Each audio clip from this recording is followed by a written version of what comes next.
जय श्री कृष्ण। श्रीमद् भागवत साप्ताहिक कथा के छठे दिन के उपाख्यान में एकादश स्कंध का द्वितीय अध्याय, दूसरे अध्याय में वासुदेव जी के पास श्री नारद जी का आना और उन्हें राजा जनक तथा नव योगेश्वरों का संवाद सुनाना। सुखदेव जी ने कहा, हे राजन, गोविंद भुज गुप्त्याम द्वारात्याम कुरुदः द आनीतो सन्नारदो भिक्षणम किशोपाशलाल सह। देवर्षि नारद के मन में भगवान श्री कृष्ण के सानिध्य में रहने की बड़ी लालसा थी, इसलिए वह श्री कृष्ण के निज बाहुओं से बाहुओं से सुरक्षित द्वारका में, जहां तक आदि के सांप का कोई भय नहीं था, एक दिन नारद भगवान ने वहां पर पधारे। उन्होंने अर्घपाद्य से विधिवत पूजन कर उन्हें बड़े विनीत भाव से पूछा, हे देवर्ष नारद, संसार में माता पिता का आगमन पुत्रों के लिए होता है, उसी प्रकार संतों का आगमन दीन दुखियों के लिए होता है। दीन दुखियों के लिए सुखकर और मंगलमय होता है। हे भगवान, आप तो स्वयं भगवानमय भगवत स्वरूप हैं। आपका चलना फिरना प्राणी मात्र के कल्याण के लिए ही होता है। हे भगवान, मैंने साक्षात भगवान को प्राप्त कर मोक्ष नहीं चाहा, यही माया है। मैं श्री कृष्ण के ललित भावों से मुग्ध हो गया, जिससे उनके स्वरूप को पहचान नहीं सका। अब मुझे भागवत धर्म का स्वरूप बताइए। नारद जी ने कहा, यत पृक्ष से भगवतान धर्मक्षम विश्व भावनान। यह सुनकर के नारद जी बहुत प्रसन्न हुए। नारद जी ने कहा, भगवत धर्म सारे विश्व को जीवन देने वाला, एक पवित्र करने वाला है। इस प्रश्न को सुनकर के मुझे नारायण का स्मरण हो आया। यह धर्म विश्वद्रोही को भी पवित्र कर देता है। इस विषय में बड़ा ही मनोरम प्राचीन इतिहास है, जिसमें राजा निमि और नव योगेश्वरों का संवाद है। वक्ता और श्रोता दोनों ही तात्वज्ञ हैं। ये सिद्ध सब प्रियव्रत के वंश हुए। ये सभी भगवान के ही अंश थे। प्रियव्रत के अग्रीन के नाभ के पुत्र ऋषभ देव हुए। वह सभी भगवान के ही अंश थे। ऋषभ देव के 100 पुत्र उत्पन्न हुए। मोक्ष धर्म का उपदेश करने के लिए उन्होंने अवतार ग्रहण किया था। सब वेदों के पारदर्शी विद्वान थे। सभी वैराग्यवान दिगंबर वेदांग विशारद थे। ये बिना रोक टोक के सब जगह विचरण करते थे। दूसरों का कल्याण करना ही इनका व्यसन रहा है। 100 पुत्रों में 9 द्वीपों के स्वामी, 81 कर्मकांड के प्रवर्तक हुए। 9 योगेश्वरी परम ज्ञानी परम भगवत भक्त हुए। ये योगेश्वर निम्न हैं: कविहरेंद्र अंतरिक्ष प्रबुद्धम पिंपालय अभिहोत्रोथ दुर्वितम असाकर भाजनम। एक दिन ये 9 योगेश्वर अनेक लोकों में भ्रमण करते हुए राजा निम के यहाँ यज्ञ में पहुंचे। ये योगेश्वर सूर्य के समान तेजस्वी थे। उन्हें देखकर राजा निम, आह्वानी तथा मूर्तिमान अग्नि, ऋत्विक आदि ब्राह्मण सब के सब उनके स्वागत में खड़े हो गए।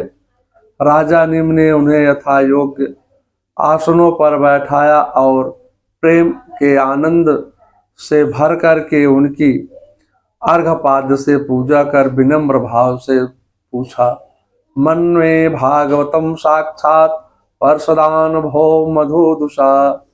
हे भगवान, आप लोग मधुसूदन भगवान के पार्षद ही हैं। प्राणियों को पवित्र करने के लिए इधर उधर विचरण करते रहते हैं।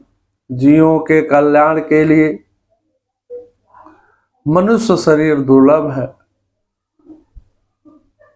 जीवों के लिए मनुष्य शरीर दुर्लभ है, क्षण भंगुर है। बाबा तुलसीदास इसी भाव को श्री रामचरितमानस में लिखते हैं। बड़े भाग मानुष तन पावा, असुर दुर्लभ सब ग्रंथ निगावा। उसमें भी आप जैसे संतों का दर्शन दुर्लभ है। संसार में आधे क्षण का सत्संग मनुष्यों के लिए अमूल्य निधि है। धर्मान भगवतान ब्रूत यदि नासुते क्षमुम। हे योगेश्वरों, यदि आप अधिकारी समझे तो मुझे भागवत धर्म समझाने की कृपा करें। नव योगेश्वर लोक कल्याणार्थ प्रश्न सुनकर बहुत प्रसन्न हुए। महाराज निम्न धन जन कुल विद्या में श्रेष्ठ होने पर भी कितने विनम्र है। यह इन शब्दों से ही स्पष्ट होता है। सभी योगेश्वर राजा निम्न की विनम्रता पर अत्यधिक आनंदित हुए। उनमें से सर्वप्रथम कविजी ने कहा। कवि का अर्थ है कहा सुखम ब्रह्मणादात्मम ज्ञानम वादाति ददाति अथवा कौट उपदिशत आत्म तत्वम मुमुक्षय। जो ज्ञान दे अथवा आत्म तत्व को समझावे वही कवि है। कर्मनीषि परिशु स्वयंभू। कवि स्वयं परमात्मा का नाम भी है। जिन्होंने कहा, राजन, संसार में सभी लोग विनाशी पदार्थों से सुख की आशाएं लगाए हैं, जिसमें वासना और भी बढ़ती जाती है।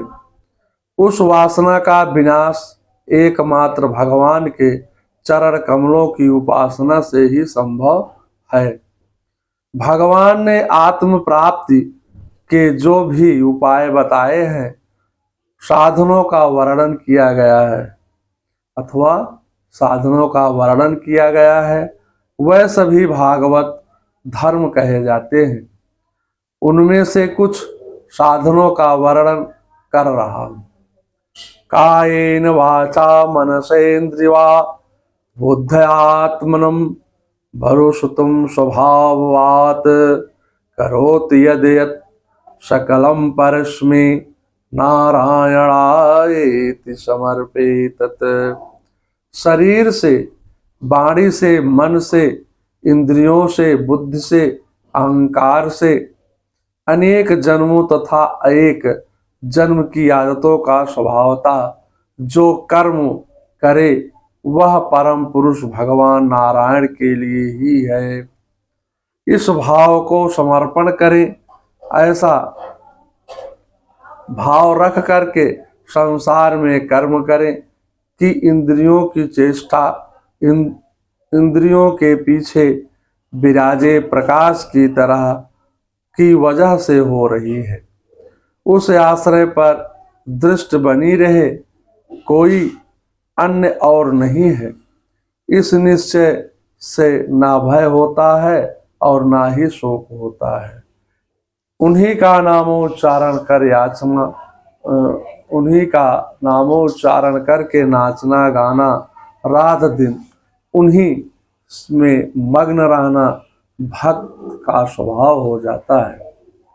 फिर वह पांचों भूतों, नदी, पर्वत, वृक्षों में भी परमात्मा का दर्शन करता है। भवन्ति वै भागवतस्य राजस्तम परम शांति उपायो साक्षात। किसी के प्रति राग द्वेष नहीं होना चाहिए। ऐसा भक्त पूर्ण शांति का अनुभव करता है। संपूर्ण कर्म अर्पण करने से सभी कर्म भागवत धर्म हो जाते हैं। ऐसे कर्म बंधनकारी नहीं होते हैं। भगवान ने गीता में यही कहा है, तस्मादसक्तं सततं कार्यं कर्मं समाचर आसक्तं हासरन् कर्मं परमात्मनोति पुरुषा। गीता के 3 अध्याय का 19वां श्लोक। जो जीव जगत से विमुख हो जाता है तभी माया का आक्रमण होने लगता है। माया के आक्रमण से आत्मस्वरूप की विस्तृत हो जाती है। इस देह आदि अन्य वस्तु में अभिनिवेश तन्मयता के कारण ही बुढ़ापा, मृत्यु, रोग आदि अनेक भय उत्पन्न होते हैं। तन्मायातम बुद्धम आभेजतम भक्तेकैकम गुरुदेवातात्मम। इसलिए अपने गुरु को ही आराध्य देव प्रीतम मानकर अन्य भक्त के द्वारा उस ईश्वर का भजन करना चाहिए। संसार को स्वप्न तुल्य नाशवान समझकर धीरे धीरे मन को विषयों से रोकना चाहिए। मन के निग्रह का सरल उपाय, प्रतिदिन नियम पूर्वक भगवान की मंगलमय कथाओं को सुनना चाहिए। लज्जा त्याग कर उनका गान करना चाहिए। किसी भी वस्तु, व्यक्ति या स्थान में आसक्ति न करके विचरण करते रहना चाहिए। ऐसा करने से साधक साधारण लोग की स्थिति के ऊपर उठ जाता है। उसका मन शीघ्र ही विषयों से विरक्त हो जाता है। प्रभु के नाम संकीर्तन से अनुराग का प्रेम का अंकुर उग जाता है। उसका चित्र द्रवित हो जाता है। वह भगवान की मधुर लीलाओं का चिंतन करके कभी हंसता है, कभी रोता है और कभी गुणों का गान करने लगता है। कभी अपने प्रीतम को रिझाने के लिए नृत्य करने लगता है। हसत्तो रोदते रोदे रोते गायस्तुम दानवित्यत लोक ब्रह्मा। कभी वह भगवत भाव से मुक्त होकर के अस्थावर जंगम सभी प्राणियों को अग्रणी प्रणाम करता है। इस प्रकार प्रतिक्षण एक एक वृत्ति के द्वारा भगवान के चरण कमलों का भजन करने वाला भगवत भक्त को प्रेममयी भक्त संसार के प्रति वैराग्य और ईश्वर की अनुभूति एक साथ हो जाती है। वह परम शांत का अनुभव करने लगता है। जैसे भोजन करने को प्रत्येक ग्रास के साथ तुष्ट, पुष्टि अथवा क्षुधा, निवृत्ति, ये तीनों एक साथ हो जाती है। प्रपद्यमानस्य यथानस्तः अस्तुष्टे पुष्टिम क्षुध पायो अनुभाषाम। हे राजन, हमने तुम्हें संक्षेप में भगवत धर्म का निरूपण किया। इसके बाद राजा ने भक्त के लक्षण पूछे। महाराज ने पूछा, भक्त का स्वरूप क्या है? भक्त कितने प्रकार के हैं? इसका उत्तर श्री हरि ने दिया।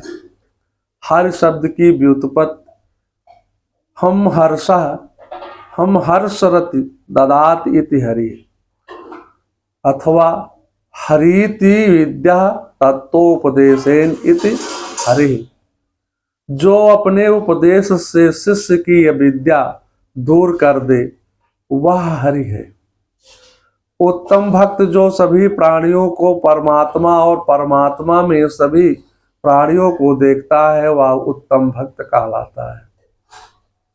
सर्वभूतेषु यः पश्येति भगवत भावात्मनं भूतानि भगत्मानेसि भागवतो तो उत्तमः। मध्यम भक्त जो भगवान से प्रेम, उनके भक्तों से मित्रता, दुखी और अज्ञानियों पर कृपा तथा भगवान से द्वेष करने की उपेक्षा करता है वह मध्यम कोटि का भक्त है। प्रकृति भक्त जो मंदिर में भगवान की पूजा करता है किंतु सभी में बैठे हुए परमात्मा को नहीं पहचानता है, वह में जो मंदिर में ठाकुर जी हैं वही तो सभी शरीरों में विराजमान है। यह निश्चय होने पर वह भक्त ब्रह्मलोक सुख की कामना नहीं करता है। ऐसे भक्त के हृदय में तो भगवान स्वयं प्रेम रज्जु से बंध जाते हैं कि वह चाहे भी तो नहीं निकल सकते हैं।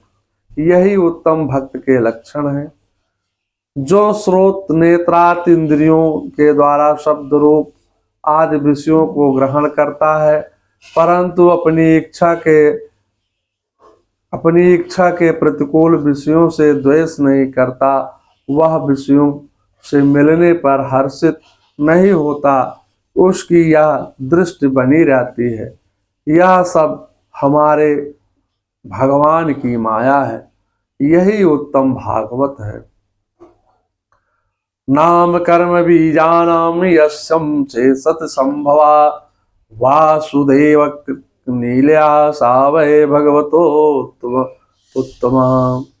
जिनके मन में विषय भोग की इच्छा कर्म और उनके बीच वासनाओं का उदय नहीं होता और जो एकमात्र भगवान में ही निवास करता है वह उत्तम भक्त है। श्रीमद्भागवत साप्ताहिक कथा के एकादश का स्कंध का द्वितीय अध्याय समाप्त होता है। ओम सर्वमंगल मांगल्ये शिवे सर्वार्थ साधिके शरण्ये त्र्यंबके गौरी नारायणे नमस्तुते। मंगलम भगवान विष्णु मंगलम गरुड़ाध्वजा मंगलम पुंडरीकाक्षाय मंगलाय तनो हरि।